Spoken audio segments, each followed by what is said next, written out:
African countries have made it clear that the investors of choice are those who will come and invest in our continent, but also process the resources here, close to source, so that African countries do not export rock and sand, but export finished products, as we would like to do. Africa is a continent of great opportunity in industrialization process in a variety of sectors. This continent is rich in the critical minerals that will drive business success in the 21st century.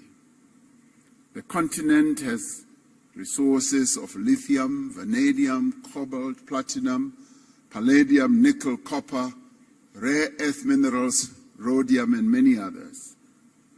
And these are the minerals that are bound and are driving economic activity across the world.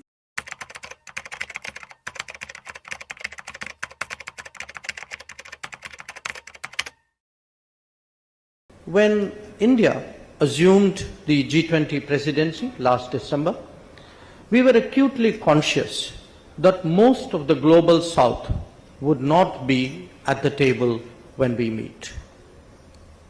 This mattered very much because, as I have underlined, the really urgent problems are those faced by them.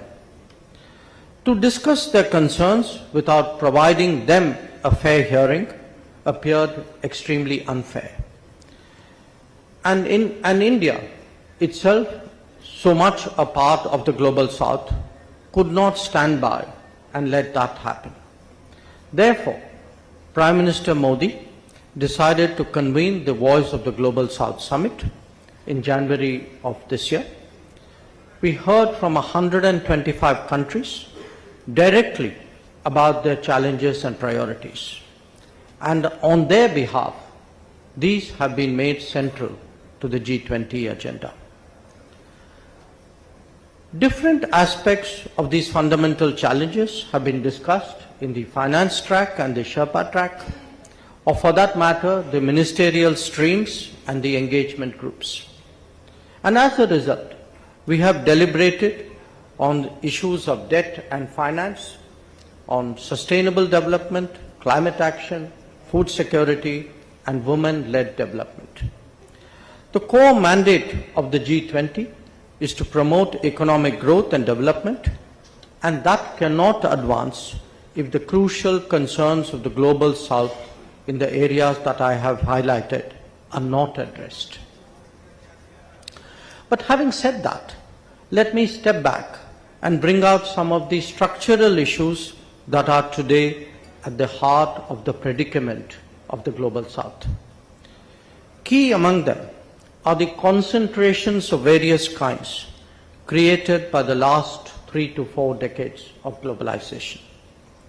For a variety of reasons that range from scale, subsidies, technology, human resources, and strategic choices, the global south was largely reduced to being a consumer rather than a producer.